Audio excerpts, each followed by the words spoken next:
Hello, everyone. As you can tell, I'm not Bob, so hooray. Hooray for me, right? I'm Autumn, and as you can see, I am Autumn from the present. If you joined us, a few weeks back when I was on with Bob, you can see that I am not in my house, which makes me sad. um, but I am at my library location in North Lauderdale. I am the community library manager, which is fancy Broward County talk for branch manager, right? So I was supposed to have a wonderful summer youth worker with me. Unfortunately, we had some technical difficulties, so you're stuck with just me. I'm pretty sure the last time was it no, it was time before where Bob was by himself. So now I get to be by myself. I actually was going to do something super fancy with my laptop so I could go back and forth and do a multi-camera shoot, but I didn't get it set up in time. So boo. Anyway, we are going to get started with our wonderful presentation to the presentation. It's a podcast. Oh my gosh. Okay, so we've got some really interesting stories for you today. And so let's get going.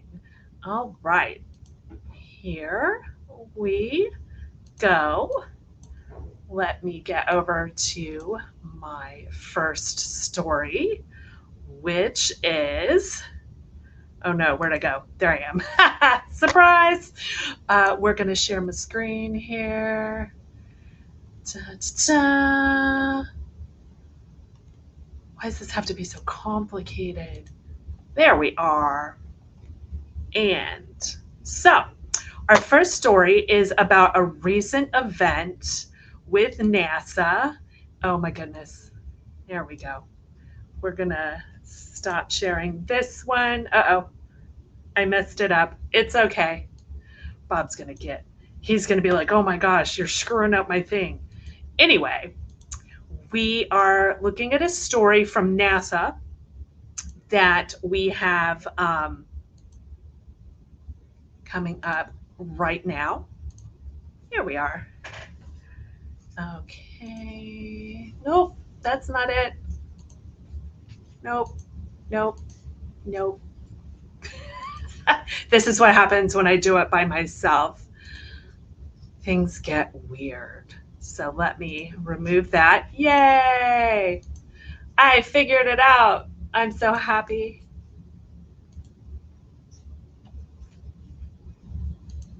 Okay, where is it? It says, there we go. That is so small.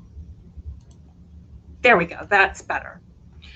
So the original story is mission success. Hera crew successfully completes 45-day simulated journey to Mars. So would you be able to spend 45 days secluded with, at this point, with 3 other strangers, right? When you start it, you're by yourself with 3 strangers you don't know, and you have to spend 45 days with them. You can't go outside. You have delayed communications with Earth, right? Obviously, they're doing, they do these kinds of things to see how people will do in long missions and long transits, like, say, going to Mars. And this is a really big concern because it takes a psychological toll. And previous experiments have not gone so well, right? It's been a little sketchy at times. People get aggressive. People have mental breakdowns because you're removed from everything. You've got to be with those 3 strangers and you've got to problem solve and you've got to do all sorts of stuff with them. and it doesn't always work out. Fortunately for this Hera crew, as you can see by the headline, they successfully completed this 45-day simulated journey to Mars.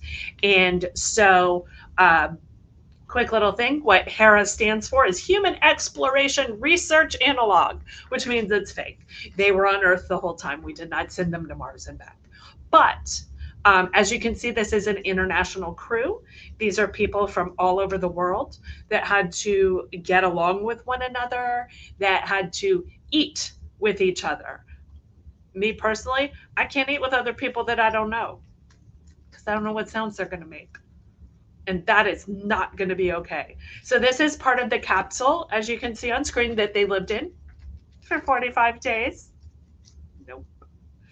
I don't want to be in my house, which is what, like 1,600 square feet. I promise this is probably not that.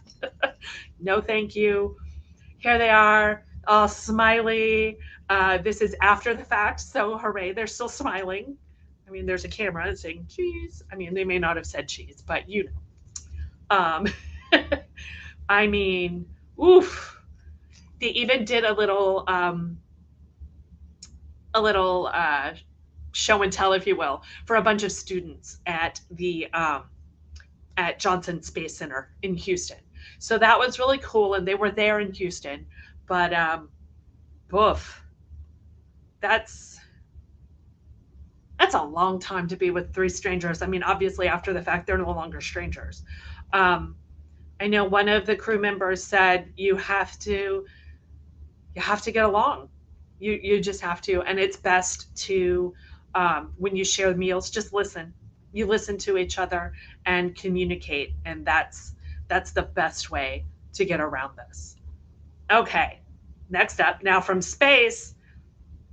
So I saw this horrifying thing, and now I'm going to share it with you because, oh my goodness, when I share this with you, you are going to not be happy with this thing. It is absolutely horrifying. Horrifying. Here. Here we go. Let me put it in the thing. No. No, just no. This is nightmare fuel is what this is. But there's a really good reason for it. Let's scroll down. So, let's get another horrifying picture.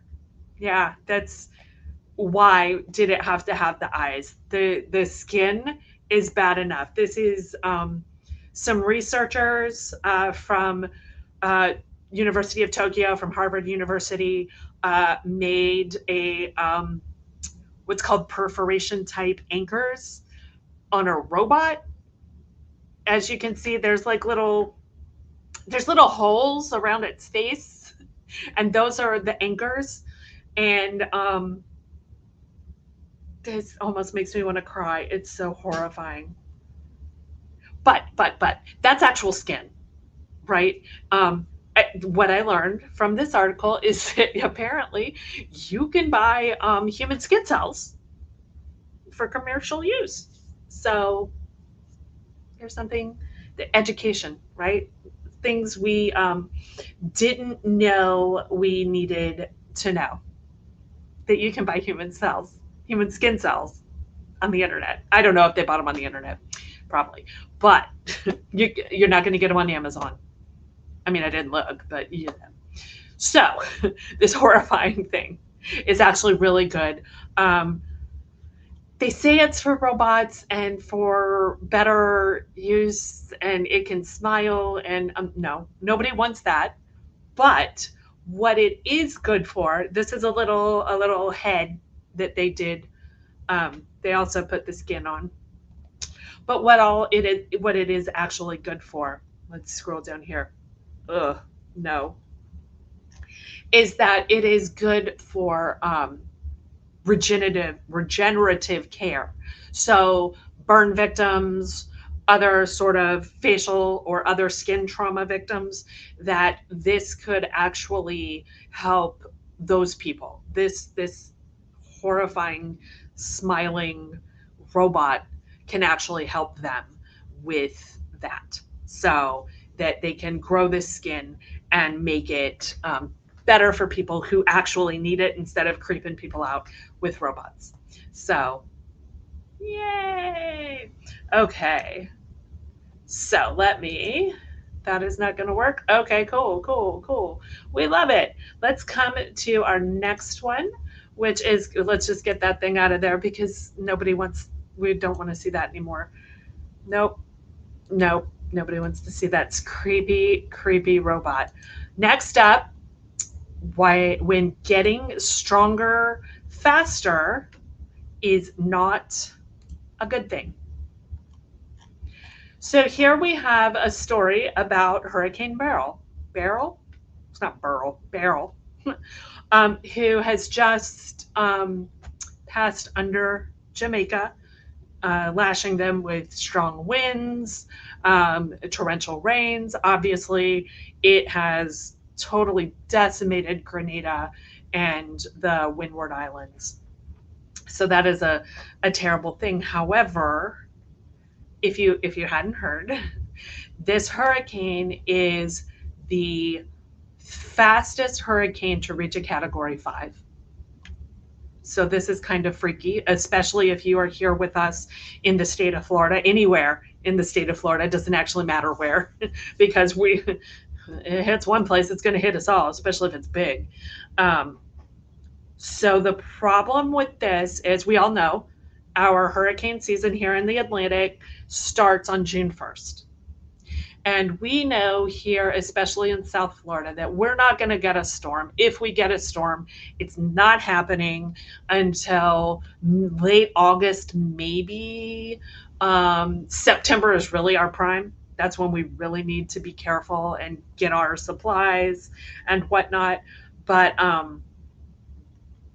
this Beryl here said, no, I'm coming at you hard and heavy. So she hit dangerous.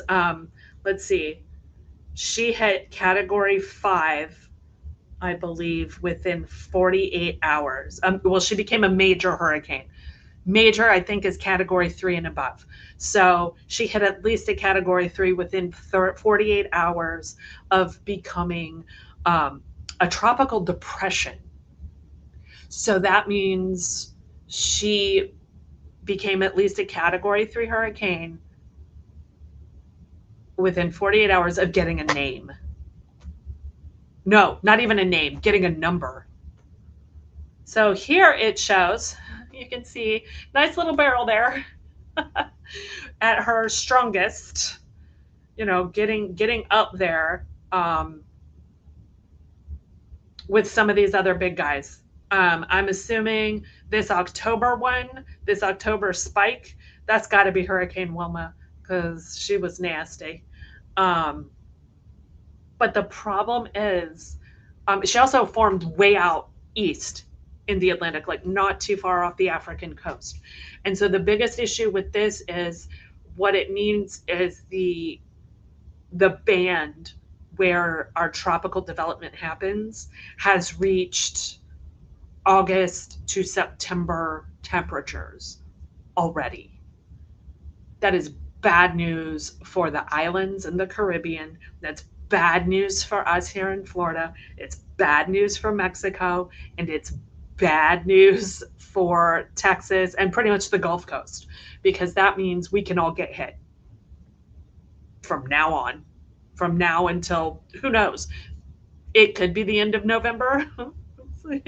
Depends on when it cools down, right? And we've got La Nina coming in, so apparently that's going to help affect all of this, and that's going to be a really dangerous situation for us. Let's see, they're saying if Beryl, so Beryl has smashed records from 2005 and 1933, like pretty much close to the beginning when they started. 1851. Okay, so that's when they started recording hurricane strength. But the 1933, that's insane. And this is scary.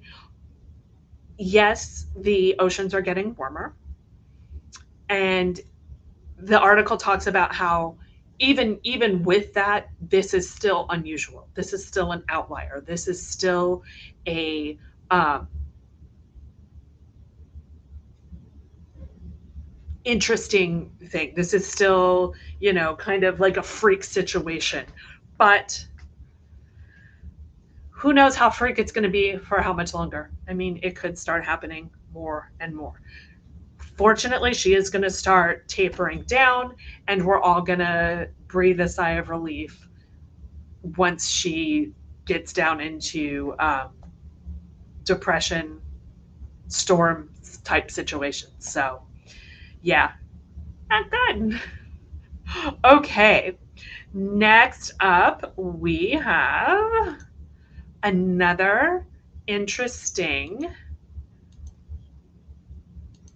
situation here.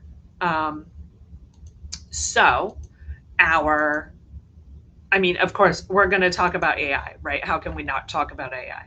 We always talk about the AI, always. Um, but this isn't like, oh my God, it's like learning everything about me and it's freaking me out. This is actually really good. I mean, the image on here is a bad situation, but it has nothing to do with AI, right? This is this is a scene from the movie Aliens. um, so if you've seen that, that's where it's from. They don't have an actual photo of the exoskeleton, which is kind of sad. But the interesting thing about this to note is, as we have exoskeletons now, they have to be tailored to a person, right? So the software that makes the exoskeletons run is tailored to an individual, and it can be a little, it's not super user friendly, right? If you need to have somebody else, then you've got to program up a whole bunch of movement analytics and all of that good stuff to make sure that the exoskeleton works with you. This team here from North Carolina University's lab of, I love this word, lab of biomechatronics. That's so awesome. Biomechatronics and intelligent robotics have used AI to basically make one exoskeleton work for anybody who gets in it, essentially. They do a model. Obviously, they do a digital model to train it, basically, and then they upload the stuff. They can put anybody in it, and it can learn based on how the person moves. Um, the only downside is, for now, they have only used it for people who don't have like any sort of walking impediment. They don't have arthritis or what have you. So it's only for people who walk normally. But they can walk, they can run, they can climb stairs, they can do all sorts of really cool stuff. And they don't have to tailor make it for one individual. They can put anybody in the suit and let her rip. So that's super cool. Um, so yeah, that's really neat. And that is our main stories for the day. We do have an update on, let me remove that guy real quick. And let me put this up because this is super interesting. Still, we're not stuck. The Boeing Starliner is in fact still connected to the International Space Station, so that's super neat. They're not going anywhere for a while. They have been there since, or they've been in space since June 5th. So in a couple of days, they will have been in space for a month. That is not, by any stretch of the means, a long amount of time. The longest, because I looked it up, the longest a human, has spent in space, it was the record was set by Valery Polyakov. Um, So he was a Russian cosmonaut, and he was in space for 437 days. So that is well over a year. And he did it for science, essentially. Unlike one of his comrades, I can't remember the gentleman's name, who was in space for 337 days. He was on the Mir space station when the Soviet Union collapsed. Oops. So he went into space as a Soviet, and he came home a Russian. So that was interesting. Anyway, they've only been up there a month. They're still doing fine. They're testing stuff, making sure they know what's going on, so the next time they send it up, they don't have all these problems. So that is our thing. Those are our stories for today. So we're going to do a little bit of a library promotion. I know we're just over 20 minutes. I always go long. Oh well. But our summer youth worker who was supposed to be here was from Southwest Regional, or is he's still there. He just had technical difficulties. But Southwest Regional has a really cool program coming up next Thursday at July 11th. And it is our, it is our kickoff for our Panthers program. So let's see. There will be all sorts of stuff going on there. It is from 12:30 to 2:30 next Thursday, as I said, July 11th, at Southwest Regional Library. There will be a mysterious guest, special guest. We don't know. They never tell us who it is until they show up. So this is the kickoff event for our Panthers summer learning events.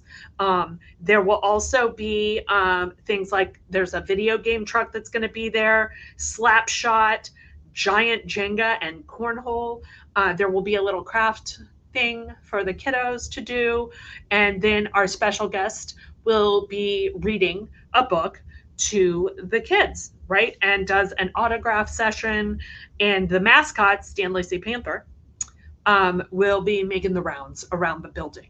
So please come out and see an event put on by your Stanley Cup champion Florida Panthers. Again, it's going to be next Thursday, July 11th from 12:30 until 2:30. You can find it on the library's website, www.broward.org/library. Look under events, and that's where it'll be. The kids can also, they'll be able to sign up for the Panthers Reading Club. And there will be a Panther prize wheel that has giveaways. So please come out to Southwest Regional Library next Thursday at 12:30. Okay. And I will be here next week as well. And hopefully not with so many technical difficulties, but it'll be great. We'll have fun. We'll have a blast. And so, yeah, I'll be here next week, and we'll see you all then. Have a good 4th of July and a good, safe weekend.